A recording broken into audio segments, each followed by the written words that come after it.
Hi, everyone. I'm Terry. And I'm Ella. Welcome to the Chasing Red Flags podcast. Let's get real. Here, no topic is off limits. And real beats perfect every time. Welcome to the conversation. Welcome to where you belong. You're part of the family now, so let's get real together.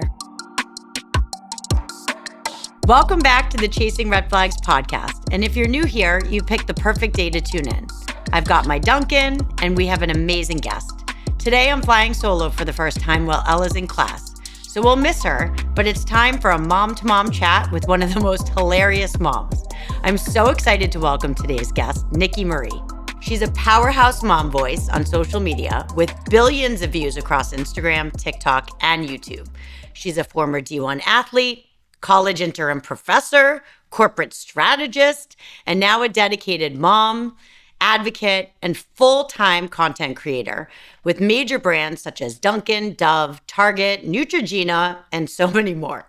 She also has her own podcast, Unplugged with Nicki Marie, where she gets real about her divorce, her ADHD journey, the realities of motherhood, and her pivot to becoming an influencer, which she's damn good at.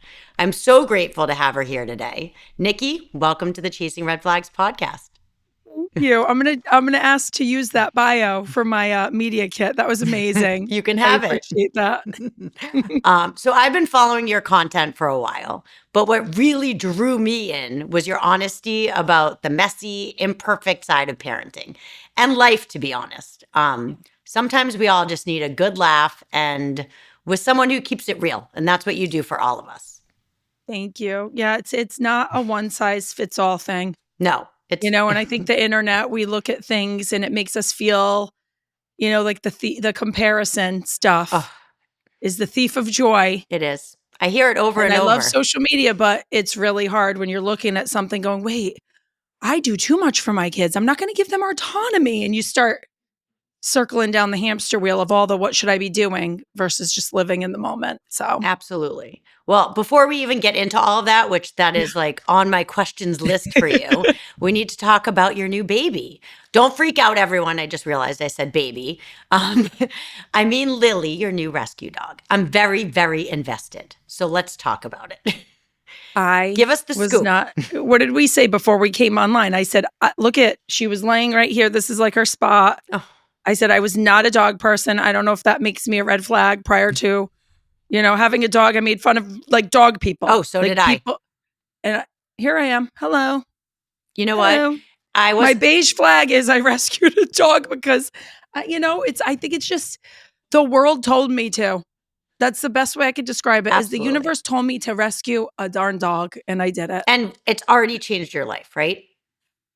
Yeah, I mean, it's hard. It's hard. Yes. If I were to look back, if I knew what I know now, I probably wouldn't have done it again. But I'm invested. Right. We definitely should have talked. Actually, now that I think about it, do you have insurance, dog insurance? Not yet. I'm trying to figure out if I need that or not yet. Okay. So best thing we ever did. Sadie is a COVID baby. That's my baby. She's a Bernedoodle. I grew up not with a single animal. My husband grew up on a farm in Texas. Okay. So wanted tons of animals. I was like, nope, not having one ever, not a dog person. And then COVID hit and I was like, weirdly, everyone was home and I was like, I'm so lonely. Yeah, it's a lot, but I mean, I wouldn't change it. There's way more pluses to it. I'm outside more. My phone is down more. Yep. It's a responsibility. It's showing my kids that I can love something else other than them, that my attention can be on something else other than them. Absolutely. And now they're kind of like, it's like sibling rivalry a little bit.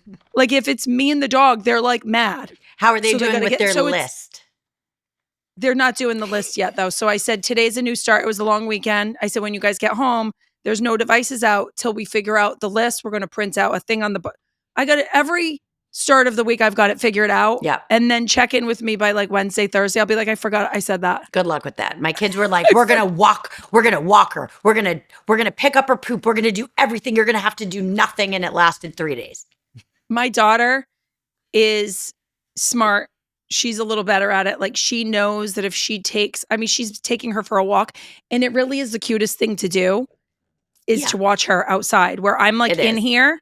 And I'm watching the dynamics and it's amazing. It's a perfect age for her. She's 10. It's perfect. She got the walking thing down. Well, we could talk about Lily and Sadie forever, but we have lots of things to cover. We won't, because I swore I wouldn't be that person ever. I know. All right. So take us all back to the younger Nicki. You've talked about how you walked around with a camcorder and that you were always very creative. First, can you explain to our younger listeners who are Ella's age what a camcorder is?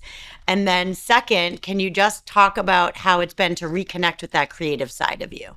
Yeah, that's a great question. My grandparents were my world.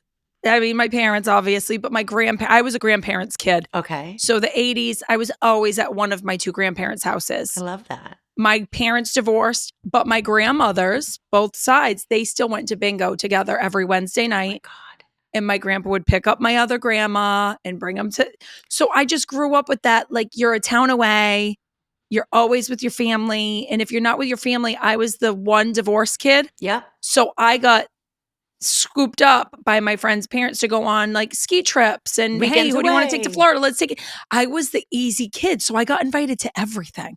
That's awesome. So I tell my kids that now. I'm like, if you're not getting invited to people's houses, it's because you're a pain in the ass. Totally. So, remember, if you're a good kid with good manners, you'll get invited to places. That's awesome. So my grandparents got a camcorder, and it was immediately became me and my cousin's vehicle to like make commercials.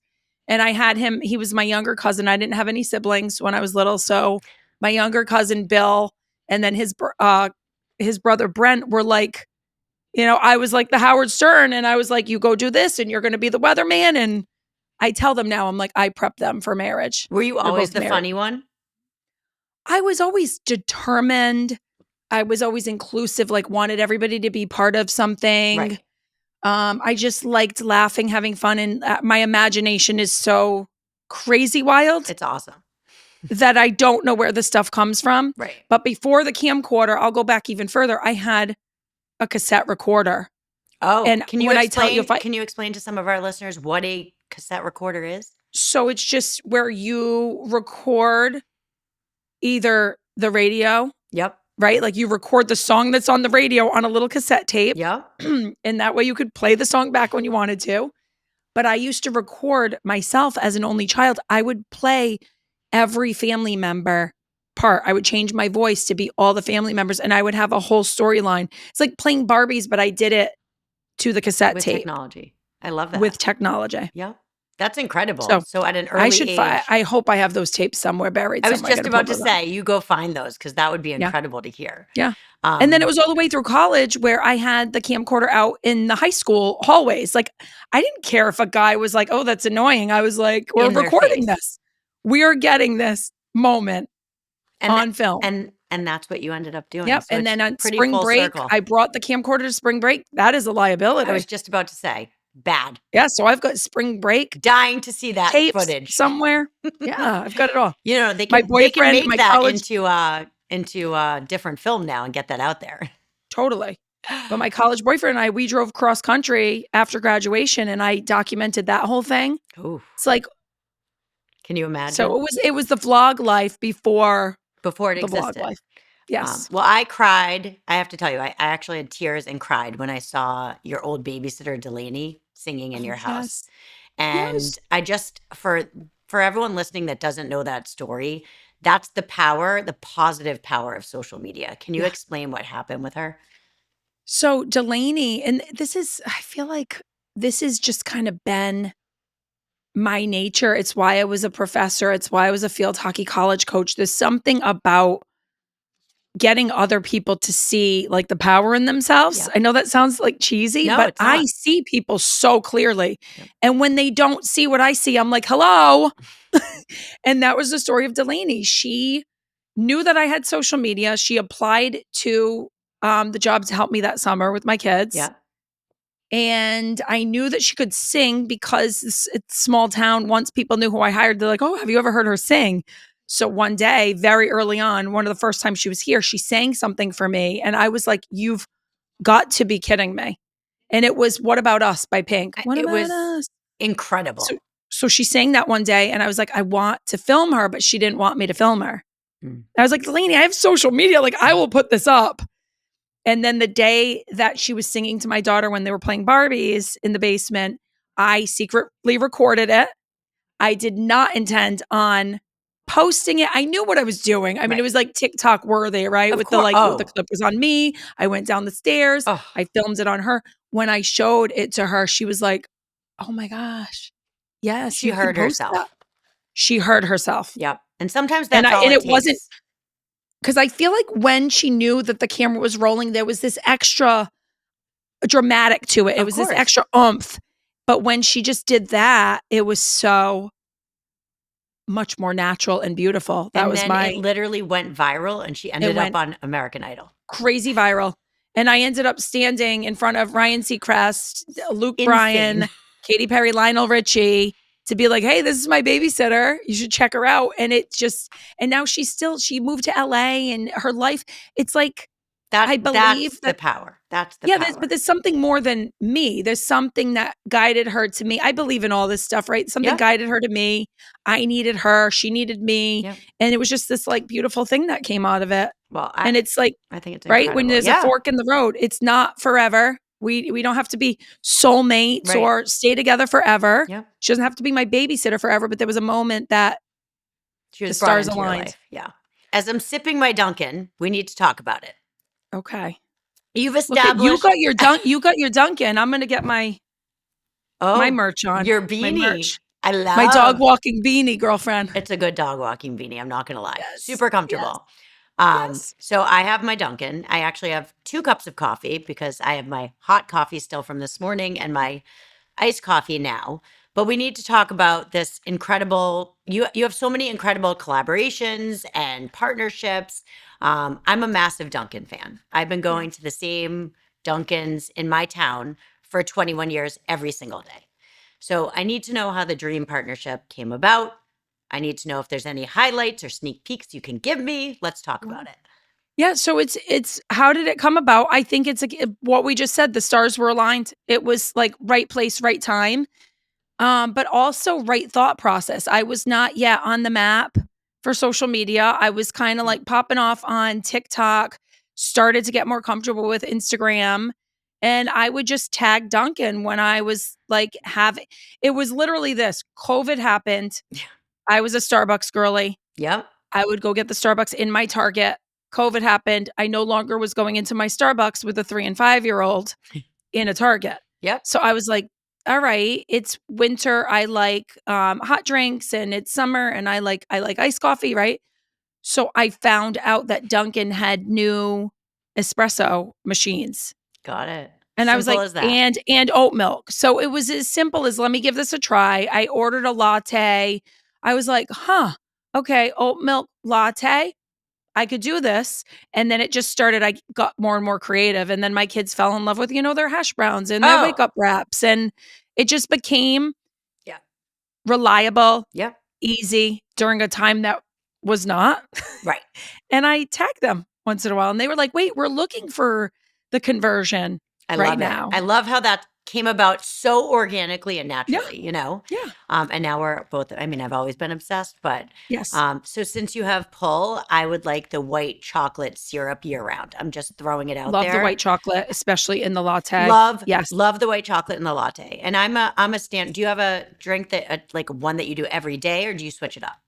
I switch it up, but I'm like a non-sweetened person. Okay. Most days. Okay. If I'm feeling a little frisky, it's like the one pump of white chocolate. Got it. Or the one pump of something. The white chocolate's not always available. So, just saying. Right. So while we're talking about the power of social media and being vulnerable, what's been the upside and the downside of just saying what's on your mind? Because I admire that most about you. Yeah. I always say I have no filter. I feel like we have to talk about it. Well, it's been harder. Yeah. To be totally honest, in the past year because I don't even know how to explain this. It feels therapeutic to say, but the more I've grown, the harder it feels. Absolutely. Right? Because when you don't feel like you have an audience to keep, it's easier to just say it. Yes. But I will And say, now I'm like, oh, I yep, don't want someone to take this the wrong way. I don't want to be hurtful to anybody. I don't want someone to misunderstand that there's a whole bigger meaning as opposed to the 15-second snippet of what I'm going to say. right. And I think that's And part of the struggle of social media, right? Is they think they know everything yeah, you're going to say and everything about you from the small snippets that you post. yes, yes. There was a video that I saw today that, and this is just an example. Yeah. It was a father who said on his podcast, what are people even doing getting their kids ready in the morning? You know, your kids have to contribute to the house, right? So it's one of those triggered me because I'm like, dude, instead of me reacting to that, I'm going to actually listen to the whole podcast because I'm hopeful that he got into more than just throwing judgment on the parents who do everything for their kids. Right. I do. I do. I do. I mean, I do. And my kids I are want to older. say and I want to say unapologetically, but I do question, am I doing too much? What do they need to do? And now you've got Super Nanny in my DMs giving me advice. And then you've got the Dr. Becky advice. And you've got all these different takes. Yes. And I have to pause and say, what do I really believe in that's mine values?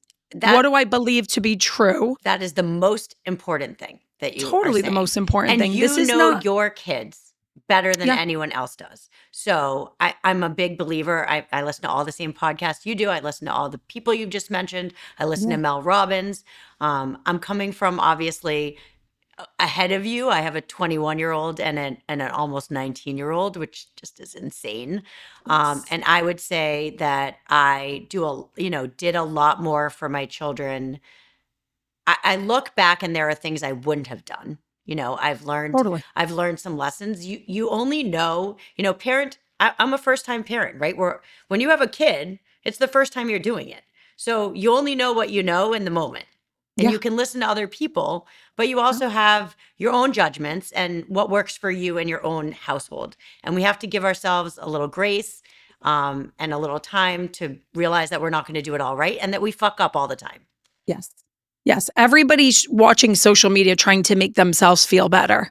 Absolutely. Or to grow or find somebody that they're like, see, that's the way I'm doing it. That's the right way to do it. They should know how to get out the door in the morning. Right. And I'm like, hold on, that's you. And that's great for you. So great. But I have ADHD. Yep. 1, I grew up in a divorce household. 2, I am divorced. 3, and 4, I grew up as the only child. So can you imagine how much was done for me? Right. And guess what? I grew up super independent, super go-getter. Yep. So it doesn't add up to the science. I don't want to hear about somebody's theory. Right. I want to see the real life scenarios of like the women who love the shit out of their kids and their kids are thriving. Absolutely. That's all. Yeah. Because it's there. I feel the same way. I feel the same way. And I would say that when they were younger, so my kids have been on social media now for 10 years, which is insane because it's grown and changed since they got social media. And I was one of the last people to give my daughter a phone, which is a question I was going to ask you because I've heard that your kids don't have social media. Is that true? They do not have social media. And now I say it. Are you struggling with that? A that? little bit of hesitancy is they have YouTube on the TVs. Yeah. And they have iPads and they have YouTube on the iPad. So now YouTube Shorts. Right. Is that social media? Well, do they have phones? No. Right. No. Right. No. So, and your daughter's 10. And let me tell you something. If I could go back in time, I would not even give them an iPad. Yeah. Because once you give it, it's like, you can't take it back. I mean, now I see with the dog, I'm like, once I give this dog a treat for no reason, she's going to expect a treat for no reason. I know I'm using like dog terms, right? I use dog terms too. But once it's true. Once you have it, you can't take it away. The device, it becomes a constant headache unless you're super structured, right, super organized, and you know that there's a 30-minute limit and it's set on your phone and you never budge outside of that. Right. If you're a parent who's flexible, the iPad devices are going to eat you alive. So no, my kids do not have phones. It will be really hard for me to get a first phone. It will be even harder for me to allow social media. Right. And I was the parent that was super structured. Type, like the opposite of what you're describing. Type A, we had a list typed of the rules when they got a phone. Yep. They were not allowed to use the phone at dinner. They were not allowed Yep. to use a phone at the restaurants. People would look over and always say, oh my gosh, my kids, again, probably a bad thing. We played gin and we played 21 at the tables at restaurants when we were waiting for food. Yes. My son now loves to gamble. That's a whole nother thing because he's so good at it. I mean, he has literally been playing 21 since he was 8 years old. They're so good at card games. They never slept with their phones in their rooms when they got their phones in the beginning. Yeah. And I was really strict about that. And that was just how we did it. I'm not judging how other people did it. I don't know if that was right or wrong. I can tell you that my 21-year-old daughter comes home from college, shuts off her phone sometimes and puts it in a different room when she goes to bed, because she tells me that even in the middle of the night when she gets up to go to the bathroom, she has this pull to just check what's going on. And I'm like, Oh. what's going on at 3 a.m. that you need to respond to? So she feels at ease when it's not even in her room. Absolutely. And that says a lot. Absolutely. It's a lot. And I tell my daughter that already. I'm like, I know you want to grow up fast and you want to do all these things, but you're going, and then luckily I have the influence of my friends' kids who are older. Right. So the cool teenage girls that my daughter admires, they're the ones that tell her, you're so lucky you don't have this. We don't even, like, we wish sometimes we didn't have it. Absolutely. So I'm like, all right. There's a pressure that comes with having a phone. Yeah. Yeah. How do you handle the bullies and the bad comments? Like, how do you handle that on social media? My top answer for that is I don't respond. I don't give in to that negative energy most of the time. Love it. And then on occasion I respond and then I'm like, gosh, you know what? I don't want to overlook all the positive responses and the positivity. Yep. And just go straight to that, right? Because then it's like, wait, she doesn't see us here cheering from the rafters, Absolutely. but she sees this tool got all the attention. Yep. So I try to remember that. Like it's hard. It does affect me.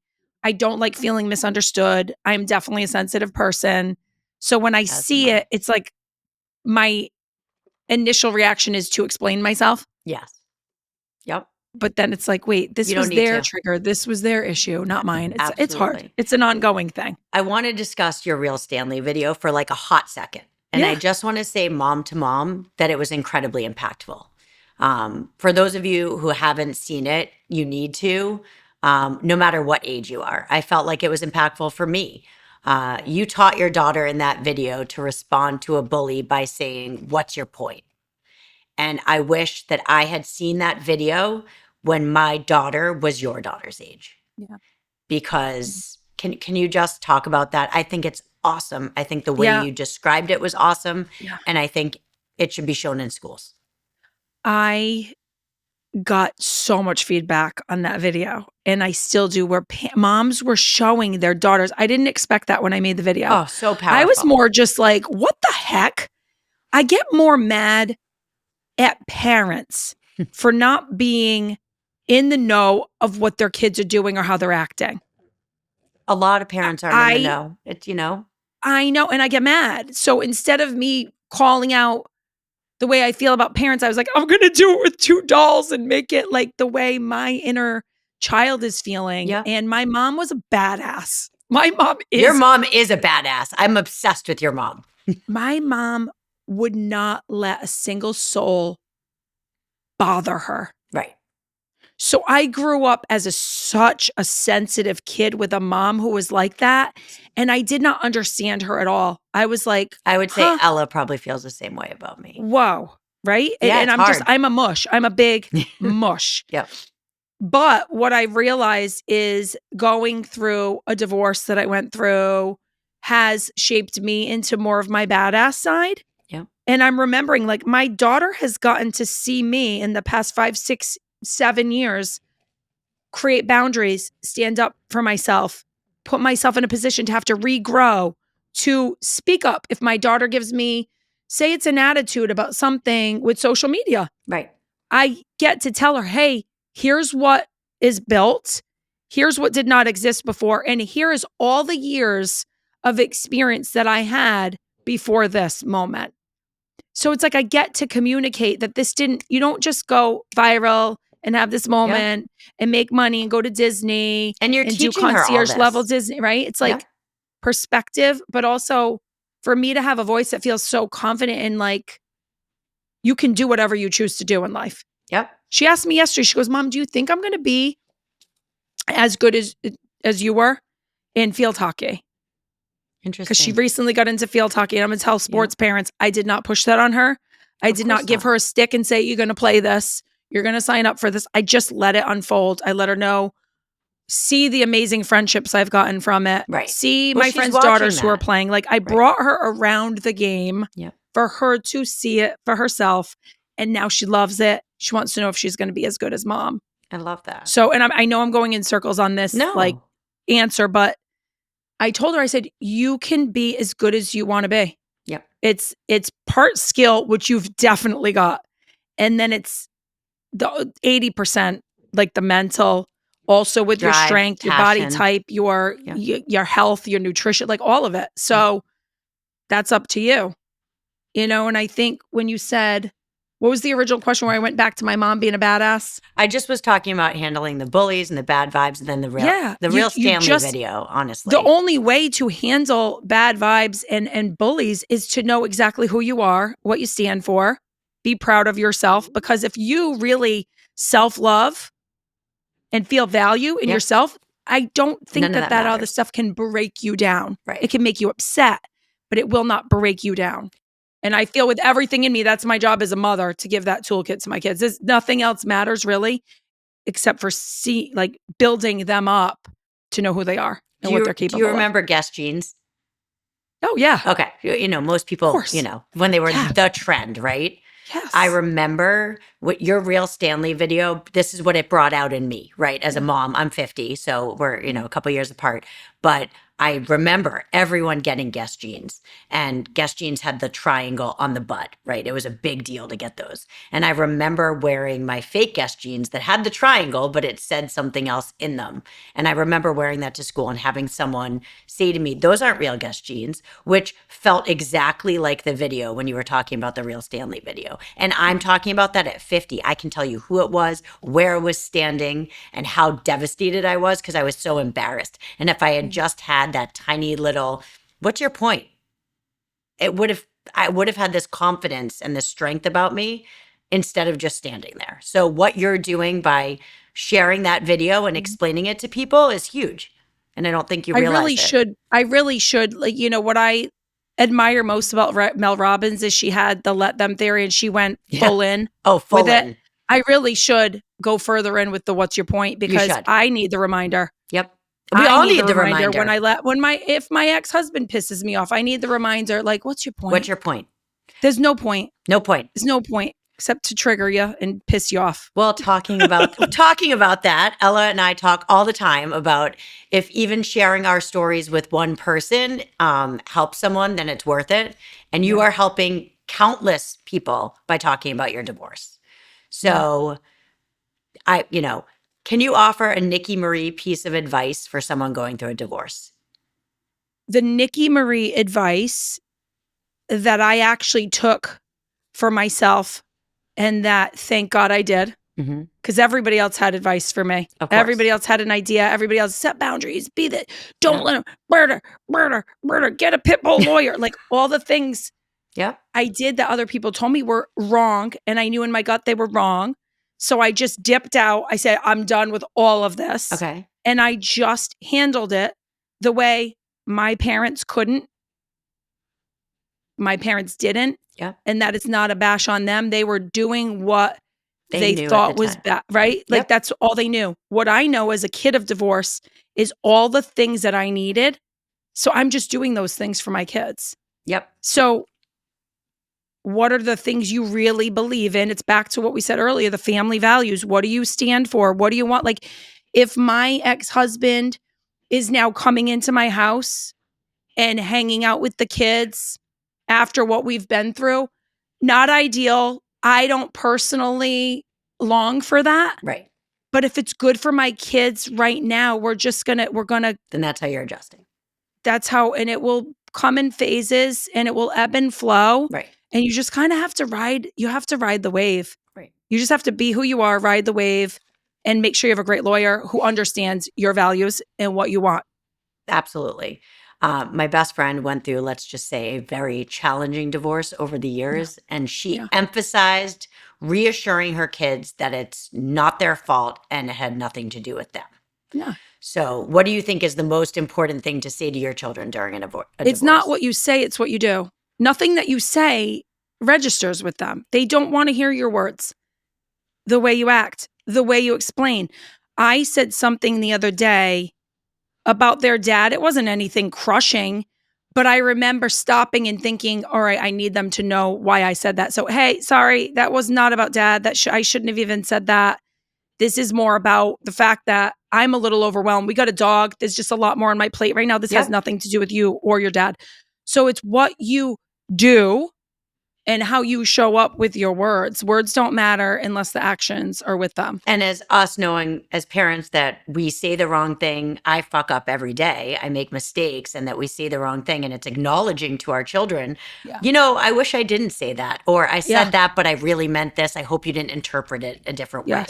I think that's really important. I've learned a lot with a lot of self-work on apologizing to my kids and letting them know that parents apologize too, and that we make mistakes too.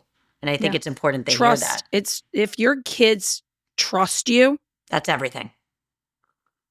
I mean, I see these generational issues, and I see parents and kids who don't even talk to each other, right? Because the kid cut the parent out, and then the parent's like, my kid.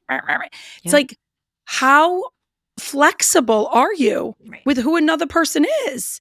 Not, look at the judgment that goes on. And I'm a huge person right now that's really big on everyone has to do, it goes back to Mel, right? Everyone has to do what's good for them. And it's not our place or my place to judge how they do things within their own family. Yeah. All right, we got to lighten things up a bit and talk about dating. Oh, gosh. Do you have a type? Oh, God, 1,000% I have a type. Okay. What's your type? Athletic. Okay. And it's not just an athletic body or a skill set. It's just like a mindset. Yeah. It's just athletes. And I'm talking, I think I've only, this is so bad. I don't know if I want to have this part out there. Okay. I've really only dated Division I athletes. Okay. That's my type. But that's important to you. That's your type. I don't know if it's a just mindset default, too, right? It's just a default of I was always a crazy athletic young woman. Right. I mean, I graduated from my high school as the female athlete of the year for the state of Massachusetts, Incredible. Which I can I did not. It didn't faze me. Yeah, it didn't faze me when it happened. And now I think back, I'm like, that was badass. Right. But Badass. also, I didn't connect with guys in my high school. So my mom actually, when I was leaving to go to college, my mom asked me if I was a lesbian. Oh, yeah. And I was like, Mom, why? Not that there's anything wrong with that, but she was she couldn't figure out why I wasn't dating. And I was like, Mom, I'm taller, stronger. You weren't finding the right match.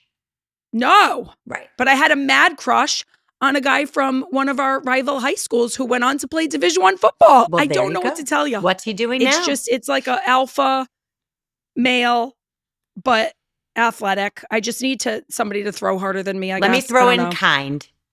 Kind. Yeah, I don't like assholes. Right. I don't like assholes. I will never tolerate a cheater. There's no space for that. There's no, oh, I'm sorry, fix it. No, I have a wall that is boop, go up, but that comes with the self-worth. Yep. I'm going to have Ella listen to you say that. Yeah, no, if a guy is not sure if he's into me, there is not a second day. There's not another day. Absolutely. Good for you. But I don't know how to give that. You can't give that advice to somebody. That has to really be who you are. It has to be who you are. I am so certain of what I deserve. And right now I've said this on a podcast before, I'm in my Diane Keaton era. You know I know exactly what you're talking about. I am in an era where I am first and foremost a mother of an 8 and 10-year-old. That is everything. Yep. This is a moment in time that I'm laser focused in on motherhood and on raising kids. Yep. But you also And need some time for you. anything that comes in to my life is going to have to be a Add cherry, value. a big fat plump cherry on top. So whipped cream and all. Absolutely. We all have deal breakers or red flags. Complete this sentence for me. I won't date a guy who wants to dim my light or my presence in any way. No fucking way. That's no it. fucking way. That's everything. And I'm not, the funny thing about me that most people see me online won't know, because I feel like when people meet me that know me online, they feel like they have to come in with like the matching energy of my social media page. Oh. And I am not. I am like chill. Down to earth and chill. I'm mostly chill. I'm not like if I'm at a sports game watching my kids, I'm just chilling. I'm on the bench. I'm not looking to I'm just Although not on the bench, life. because, I saw the other day, you didn't have your chair, you didn't have your food. I was laughing so hard. Yeah, and it all works. And it all works out. It all was fine. I ate a piece of pizza. It was like an 8 out of 10 for like a little vendor service pizza. I was like, okay, this is a good piece of pizza right now. And they had coffee and they filled my Yeti. It was all good. Right. So if someone was going to cook you dinner, what would be your ideal meal? Are you talking a man cooking me dinner? A man cooking you dinner. Yep. I think it's more for me, less about what he makes and more about him knowing my preferences. Like, it's like the little things. If somebody's like, I'm a vegetarian. So if somebody's like, I saw that you loved that rice pilaf from that blah, blah, blah. And they made it. I'm done. Yep. Done. It's melting. The little things. I say that to my kids all the time. It's never about the money and the big stuff. It's about hearing what you say and then doing those little things, right? Absolutely. If someone gets me flowers, but they know I like a specific type and they get me that type, it's like, oh, they really thought about me. Anyone can just order flowers. Little tiny things. Yeah. Yes. Would you get married again? No. Got it. No. I'm not open to and listen, maybe in 20 years, you're all laughing at me for saying that. I don't know. Right now, my answer is no, mainly because of the contract and the paperwork. Yeah. It is crazy to get divorced. Easy to get married, crazy to get divorced. Yeah. So no. All right. So shifting gears a little bit, let's chat about mom life, because that's what we both are. We're moms. Your daughter was starting kindergarten when you began content creation, which seems so crazy, right? And now she's 10. What do they think about your job? My daughter is, I think last year, if I were to guess, so if you go back to 2020, there was a lot more of my kids. Right. There was a lot more of, it was the engagement was me and my kids, because that's what life at home was. Right. And then they got older and they got into school, and I would start hearing like, Mom, so-and-so's mom follows you. And I'm like, oh God, this is real. Yeah. People are listening that I know. Their friends' parents are listening. Oh, I'll run into parents now at my kids' basketball game. And they're like, I didn't know you were from here. Oh my God. And I'm like, This is the part of it that freaks me out. And it's not as fun, not because of them. It's just because this is my kids. Of course. I want them to have their own life. Their own autonomy of their childhood. Right. So that's the part that scares me. But otherwise, I mean, they're thriving. Right. They get a mom who used to get home at close to 7:00, work in corporate. They gotta love it. Wasn't available for anything, right? Like they were in daycare full time. They had a nanny. I had a meal prep nanny. Yeah. I had to give the baths to my baby's nanny. No freaking way was I going to miss any more of my kid's life. So now they get me. Right. Full friggin' time, strung out. Which is awesome. But like the stuff we do together is crazy. So does it get complicated how to include them in your content now that they're older and you know more, or no? Well, they are now, they're on payroll. Yep. They're on payroll because it's the smart thing to do. If they're in any content at all, even in the background, they're on payroll. That's really good to know. I actually love that. I want to pause and say, this is not about exploiting your kids to make money. This is not about putting them as the face of a YouTube channel and then you're compensating off of that. Yeah. This is my channel. And when my kids are in the background of it once in a while, I let them know you're part of this too. You're being, freaking, they're set. Right. They're set. I'm proud of the way I've handled this. It's been, And I think sometimes you I handle feel it beautifully, honestly. right, but sometimes I feel defensive. This is a Don't be longer form. defensive. No, so this is a longer form. This is a good platform for me to say, if you're going to do anything for your own business and involve your family, just do it the right way. Yep. Ella and I are don't dang the 50-50 carrot of like, in chasing red I'm not flags. filming my kid losing his tooth and chasing him around the house to share an experience that's for us Yep. with the world. But maybe they're on once or twice a day, and that's a little tiny grain of a snippet. I posted a video the other day where I laughed because we were walking through the zoo and I was filming something, and my daughter goes, "Do you have to film everything?" And I go, Oh, I saw that. and the reason I posted it is because it's so real. opposite the truth. Yep. And then, you have a few people that's like, maybe your daughter's right. And I'm like, absolutely not. I've been with her for 12 hours today. And I pulled out my camera 2 times. Right. And this is how I make a living. Right. So shush. Do they ever throw in their own ideas of like what they want for content? Do they ever have any like ideas? Are they learning? That's a great question. No, I ask them, like, if my son does something or he makes something, because he's big into like trying new recipes now and building things, I will ask him, or he'll tell me, do you want me to record this? Do you want this on like a YouTube short for us to show this recipe? And when he says no, it's like not even a question. If he's like, Mom, record this. I have a lot of stuff in my phone that I don't post, but we want home videos too. Right. So we've got a lot of stuff that doesn't. Has this new career kind of impacted how you'll talk to them about their futures and their passions and finding their own path? Because it's definitely a different world than it used to be with career paths, right? Yeah. From when we went to school and what's available as majors and different things in college. Absolutely. Or not even going to college. Everybody wants to be a YouTuber. My son, I asked him, he used to watch kids on TV playing like, Roblox or something. And it was them and they're hooked up to the mic and they're like playing the game. And I would ask him, I'm like, do you want to do that? Do you want your own channel? Not that I was going to get it from him, just wondering if the wheels were turning. When he was 5, he's like, no. So like he is introvert. Yeah. If I asked my daughter, do you want your own like beauty channel to show your morning routine? She'd say yes. Right. Different kids. She's off of that kick though. I think it's like when your parent does something, it takes away the excitement of it. Yeah. So I don't think they want to pursue this, and maybe that's a win. And that's fine too, right? And if they do, then I'll teach them the ropes and I will make sure that they have their full frontal lobe intact before they're doing anything on social media, right? Well, I hear you talk about your daughter a lot, and we both have daughters and in different spaces, but you talk about, and you've talked about showing up as a whole person for her, which I think is really powerful. Can you explain what that looks like for you?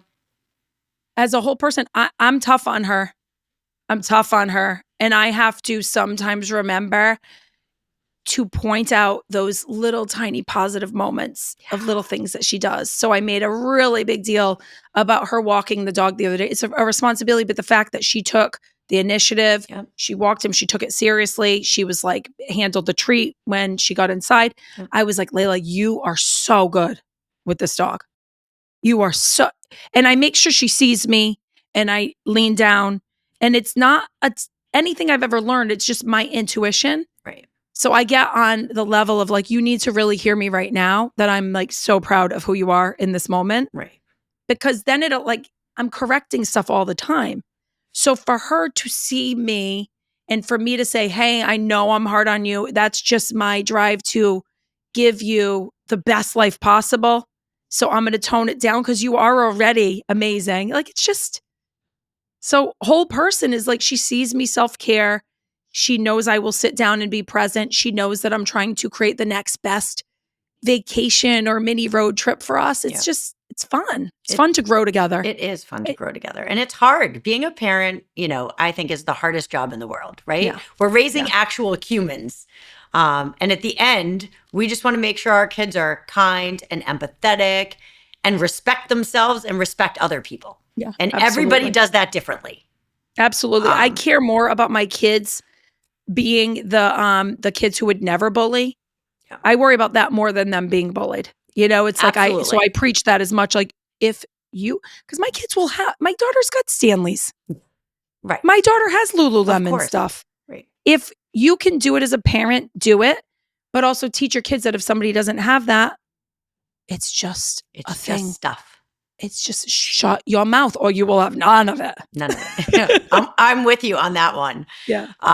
While we're talking about our daughters, let's talk about periods. You did a campaign with You by Kotex, by the way. You looked hot. Oh God, that was like so and Scary amazing. Mommy. I mean, you looked amazing, but you also were glowing and happy. And I love that you talked so openly about girls getting their periods. Yeah. Because it happens, although not to me anymore because I went through menopause. Why was that topic so important to you? So I had originally thought that I was picked for the campaign with like several other. I thought it was going to be several of us. Okay. So when I asked, I said, hey, who else is going to be there so I can kind of do my snooping on their pages before we go? And they're like, no, it's just you. I was like, what? So it was a short commercial, but a really big deal. Big deal. A really big deal. They put me on, first class on a train and they put me up in a gorgeous hotel and they gave me, it was so well taken care of by the brand. And it was with a production agency, but the brand was there, which I didn't know till halfway through, that the brand was watching through the camera. They were watching the whole thing in the back room, like get recorded so the brand could make corrections on site. Like, I don't live this world. I'm in small town Massachusetts. I'm not NYC. Well, now you're not. But the topic was, the reason I felt so good about it was two things. One, it's female empowerment. Yeah. They originally wanted the script to be about someone talking about what their parents didn't tell them. Oh. And I said to the brand, well, my mom did talk to me about all this stuff. There was never any question, any embarrassment, none of it. And they were like, we love that even more. Like, talk about that because you lived it and now you're we see all these people breaking generational trauma. Yep. I'm trying to give my kids as much of what I had as I can. Which is incredible. And it's incredible that you had that because it is unusual. I had that too. There was no subject that was off limits to the point where sometimes it was embarrassing for other people to hear my mom bring things up with me. And I do that now, in my house, we're very open. There's no topic off limits. But it is still unusual. So I think it's incredible. I think the campaign was incredible. Do girls still do red parties when they get their periods, or do you even know what that is? We're not there. With Layla, we're not there yet, but she's like equipped. You should see, I got back from the campaign with all the pads. Yeah. Oh, yeah. She's got three equipped. pads in her gymnastics bag, 3 pads in her school bag. I'm like, girl, we're not there yet. She's like, I'm like, but you're prepped. Oh, I had to buy Twizzlers and wet red roses. It was like a red party the day she got her period. Oh my God. I haven't seen that yet. I don't know. Not there yet. I'm sure I'll be there. Call me if you need advice. Yes. Well, I think every mom has a unique set of superpowers. So what would you say is your biggest mom superpower? I would say ability, like just intuition. And when I don't follow it, I'm wrong. It's like I have the power of intuition, the power of fun, and open-mindedness, I'd say, are my 3. I love that. I mean, that's amazing. How could you want anything less, right? On the flip side, trust me, the open mind. I want some structure, but I don't have that superpower. But that's okay. I got friends like you. Yes, listen, and I want your, the way you do things too. I think we both, when you're one way or another, you always crave the other a little bit, which is why you have different people in your life and why you diversify your friendships and everyone in your life. Yes. Can you think of a parenting decision that keeps you up at night or is challenging for you? The iPads. And I like to be open to having, I'm like way bigger than anybody knows on like wellness and nutrition. Yep. I don't talk about it because it's a tough subject to go public with. So that's a side that I keep to myself. But I care a lot about gut health, physical activity, all hand in hand with mental health. The ADHD, gut health, movement. It's all very important. So I don't say it on social media, but the decisions as a parent, it's nonstop chaos in my head about, I don't want to be the place that they don't have food that they're really excited about. Yep. because then they'll be overly excited when they do get their hands on it. And I don't want any eating disorders, right? Yeah. So the balance of that is always in my head. How am I handling their nutritional? Yeah. Well, coming from a mom who had a needs. daughter with an eating disorder, and who is still in therapy for the guilt of the random things that I would say that I didn't even realize were having an impact on her, when I still had gained my weight and I must have been like, I still have 10 pounds to lose, just all the things that go through your head that at the time you only are aware of what you know, right? And through therapy, I've learned so much about, things that I've said that could have had an impact or not had an impact. And she says a lot of it didn't, but we're so hard on ourselves. So I get that it's a sensitive topic, but it's, I didn't know that it wasn't a nice word to say, oh, you look really healthy to someone, because that's all we talk about in our house is healthy as a whole. And that's mentally health, physically healthy, all the different forms of healthy. It's not just food. It's, getting outside, getting fresh air, taking those walks. All those things have to do with the word health. Yeah. But that's what I love about sports is because as a mom, when they notice things from their either performance or how they're fitting in their gymnastics leotard or how they feel on the basketball court, it's an easy gateway into a talking point. Right. Is like, hey, mom, Layla asked me this morning, hey, mom, can we go to the gym tonight? And I was like, well, you have field hockey tonight. So is it about movement? Well, what's it about? She comes to me on it. I don't go to her on it. And I think sports has given her a lot of that. Yeah. I think sports does that for people. I hope she looks at me as a positive role model because I never talk about my weight or how clothes fit or how I look in clothes or how I look in a bathing suit. I'm in there on the freaking water slides like a boss and I don't even think. I did that too, by the way. I have so many pictures of me on every water slide at Disney. I think there's a point where you're like, whatever. It's important for them to see us that way. I don't care anymore. Oh, believe me, it's like it changed my whole body, my life. It is what it is at this point. I'm like, I just need to be healthy and happy and spend time with the people I love and surround myself with people that love me and support me, Yeah. I do regret telling Ella to be the bigger person. I would say that that's, a parenting moment that I was brought up, my mom always saying, be the bigger person, be the bigger person. And she translated the term be a bigger person or be the bigger person with don't speak up for yourself. And that is obviously something we're undoing over time, but something that had a big effect on her. Yeah, I mean, but it's kind of like the let them. Yeah. It is. Now that I think about it, it's kind of like the let them theory, right? It's just like, let them. That's kind of the same. Everything can go back to that, right? Do you have any tips for staying calm when you get angry at the kids? Oh, no. But now that I have a puppy, I see her ability to self-regulate. I watch my dog do self-regulate right when she was rescued and she was nervous. They automatically change. They try to change their breathing. They take deep breaths. They try to, I see her and I'm like, I don't know that my kids know how to self-regulate because of electronics, right? When they're bored, they just go to that. So my tip for myself is I'm still learning it every day, especially with neurodivergent, especially with ADHD. Yeah. And perimenopause, throw that in there. I'm like, what the hell? Sometimes I'll call a friend and be like, what? This is not me. Right. I don't react like this. I don't get this worked up about little things. Right.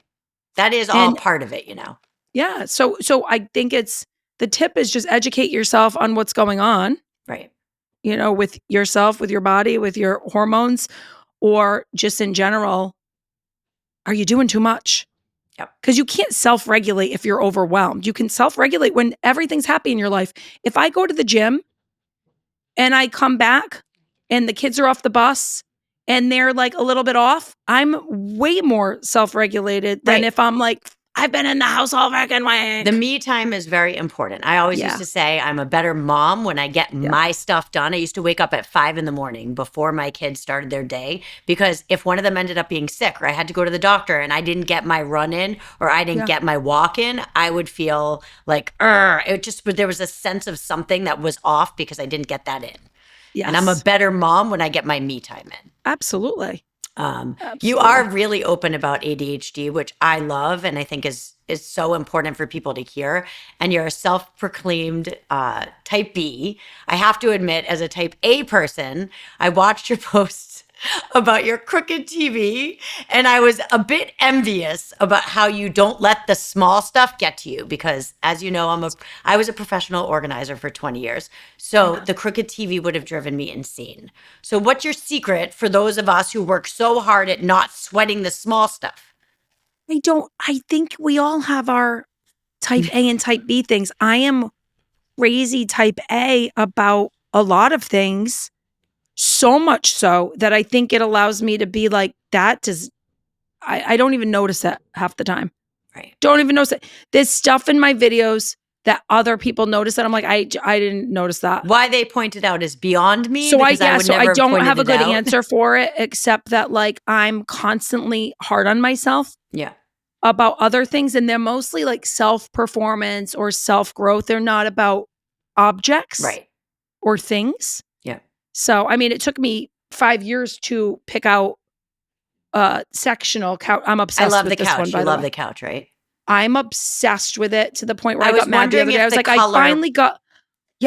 finally got my comfy couch and now I'm not sitting in it enough because I got the damn dog. I know. I was wondering if the color would be like you have to put stuff down because when she goes outside and then comes back in, is it dirty? Yeah. No, so I've got her, she's over there on a blanket right now. And then I've got this is like one of those waterproof covers. Right. Oh, that's great. But it still looks okay. Yeah. But it's performance fabric. So I like planned for kids anyway, whatever. Yeah. Well, but I want to sit more. Yeah. I want to sit more. And now I'm like, damn it. I'm walking a dog 15 times a day. I also learned from the rescue, from the first rescue person in Puerto Rico, who's a dog trainer. Yeah. She's like, you're probably feeding her too much and walking her too much. You don't have to do all that. So I'm like, okay. I will say I felt like Sadie needed to be walked every 2 hours for a really long time. And now I'm like, oh my God, she sleeps through the night. Like, what am I doing? I walk her a lot less because she can go longer, especially in the winter. I'm not going to lie. I hate the winter. This weather's killing me. We're all miserable. We're all in Massachusetts. Like, why do we live here? And then in April, we'll be like, we live in the best place. Totally. Ever. Well, we could talk forever, but I know you're busy. So we got to end with some rapid fire questions that our listeners sent in. Oh, I love that. Okay. So these are going to be random questions in no particular order. Love it. Okay. What's the strangest thing you've been asked to promote as an influencer? A vibrator. Oh, okay. They paid good too. Did we say no? I was like, absolutely not. Okay. Wasn't expecting that answer. I love it. What's your ideal place to go if you need a mom break? The beach, the sand in the toes, the sun on me. And if it's in like the fall, it's like a little hike type of thing. A little like, not a mountain hike, just a little nature walk with like some water. Yeah. Yeah. Okay. Has anything ever surprised you about the podcasting process so far? All of it. What's been the hardest part? I have no executive functioning skills. I just want to show up, say what I need to say and be gone and then have the whole thing come out perfectly and be posted for me and all the SEOs and all the stuff. It's a lot of work. I want it just done for me. Right. Yeah. A lot of work. This is a good one. If you could have an unlimited supply of one thing for the rest of your life, what would it be? Oh God, that one made me want to cry because all I could think about is just time with my kids. Time with your kids. I feel the same way. Yes. What keeps you up at night? Being a mother. And yeah, I just, it's not about the stay at home versus the working mom. No. But there's times I'm like, I can't imagine just worrying about one thing. Yep. Do you know what I mean? Yeah. Like no. And it doesn't, just so you know, not to make you feel worse, but it doesn't end. I mean, everyone's like, oh, they turn 18 and they're adults and you're always a mom. You're a parent for the rest of your life. I have two kids in college and it never ends. Yeah, no, it's right. But I love it. The other day, her daughter got her license, and I was like, "Do you sleep anymore? Like, do you Never. sleep? I will never shut an eye until my kids are home. Like, I already know. I sleep the best when my children are in my house, and I know that everyone tells me it's unhealthy, but I will tell you right now, that is the way I work. Nothing's going to change that. That's who I am. I have the best night's sleep when the 4 of us are in my home. 1,000%. I don't know how my mom does it. Like she sent me off to college, never looked back. My brother moved to California, never looked back. I'd be like, I just know it. I'm so attached to motherhood, so attached. Yeah. And I don't want to change anything about that. And you love it. And that's all that matters. And everybody, again, does it differently. There's no judgment. Totally. Okay. I envy some of the moms who have a little bit more independence as like the person they are without the mom. And I envy that a little bit. It's just not me. You'll go in and out. There's things that I do for myself now that they're both in college that I probably didn't do when they were in high school because my world did revolve around them more. But, you want your kids to, no matter what age they are, you want to be that first call, or at least that's how I am. I want to be that first call. I want them to know, no matter what, no judgment, call me first. Right. What's the craziest rumor you've ever heard about yourself? Oh gosh. That was a good one. I don't know. I don't think I haven't, luckily I'm not like on Reddit or anything. I haven't seen any rumors. That's good. I haven't either, but I really haven't seen any. That was one of their questions. Let's keep it that way. Let's keep it that way, right? What would you say is the biggest red flag you have in yourself? Indecisiveness. I am like with certain I am so indecisive on certain things. And it's like paralyzing it sometimes. I'm sure it can be. I mean, everything from like podcast, what do I want this to be about? What do I want it to be? So then I sit and do nothing. And then I could be the same way in, a relationship. Like, I don't know. There's places in life that I like to be led, and there's other places in life that I like to lead. And I'm very big on knowing yourself and knowing that is your thing, or what your red flags are within yourself will help you with relationships with others. Because when you know yourself well, then they can know you well. As a friend, I'm not great at making the plans. Yeah. But if you make the plans, I'm the best wing woman. That's awesome. Well, I think same in a relationship. I'll be there. I'll be there. I'll be like, yep. Ready. Ready. Me too. Well, thank you so much for being here. I feel like there's a lot we didn't cover, so please come back anytime. Yes. I know that Ella was very jealous she wasn't here with us. Oh, tell her I said hello. I will. She always wishes that I had the sense of humor that you have, because I'm literally not funny. I love comedians and listen, I love funny, but I'm just not funny. But we all have our different things. We do. We really do. Where can our listeners find you on social media?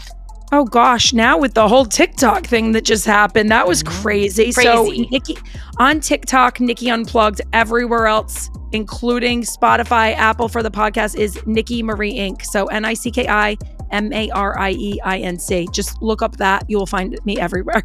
I mean, I can't wait to see what comes next for you and to watch your kids grow up. They are so lucky to have you, so don't ever forget that. And if you need a reminder, I'm a phone call away. Thank you. No, I know they're lucky. They are so lucky. I'm lucky to have them. They're the best. They're the best. I live for this. That's a wrap on today's episode. Thanks for tuning in. Ella and I will be back together next time with another incredible guest. In the meantime, keep being real, keep being you, and know that we've got your back. If you have any thoughts, questions, or just want to say hi, we would love to hear from you. Your support means everything to us. You can find us on Instagram and TikTok at Chasing Red Flags Official, and on Facebook and YouTube at Chasing Red Flags. And if you want to share your story, ask a question, or pick up some Chasing Red Flags merch, go to chasingredflags.com. The Chasing Red Flags podcast is produced by J. Del Turco. We are new in this space, so if you enjoyed what you're hearing, please subscribe, rate, and leave a review on Spotify or Apple Podcasts, or add a comment and like on our YouTube channel.